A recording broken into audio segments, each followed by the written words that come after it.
सांगमाने कांकण गछर कलिमीकरण करी किपरि अधिक परिमाणर फल पाइबा आसंतु देखिबा।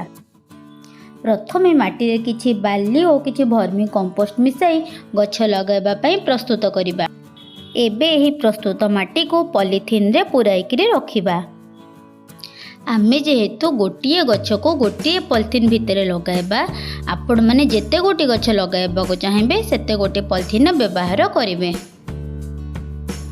एबे कांकण गछर गोटे लता आनी ताहाको खंड खंड करी काटिबा।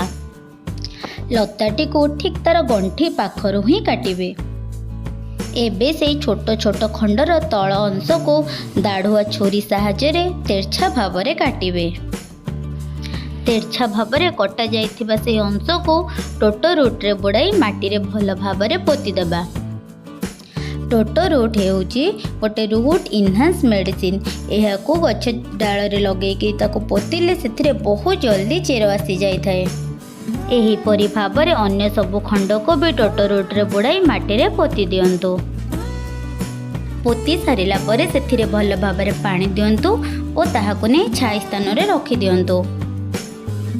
माटी रे जेपरि टिके बतर रहुथिबो सेथि प्रति ध्यान देउथिबे।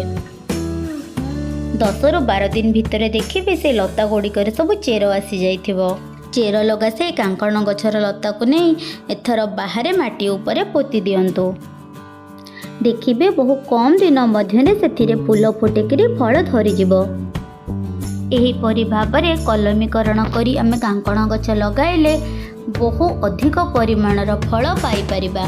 आपण माने जदि कांकण गछर फार्म करबा को चाहेबे ताले बाड़ी साहाय्य रे सूता बांधिकरी गछ मानक सब लगाई देबे। एही परि भाड़ी करी लगाई परिबे, नहले माटी ऊपर मध्ये लगाई परिबे। बहुत कम दिन मध्य रे अधिक परिमाणर फसल अमल करी लाभ उठाई परिबे। कांकड़ एक लाभजनक फसल होइतिबारु आपण गोटी एकर रे एहाकु लगाइले लक्ष लक्ष टंका रोजगार करि परिबे। आउ हाँ, चैनल को लाइक शेयर सब्सक्राइब करने को जमा भी भूलिबेनी।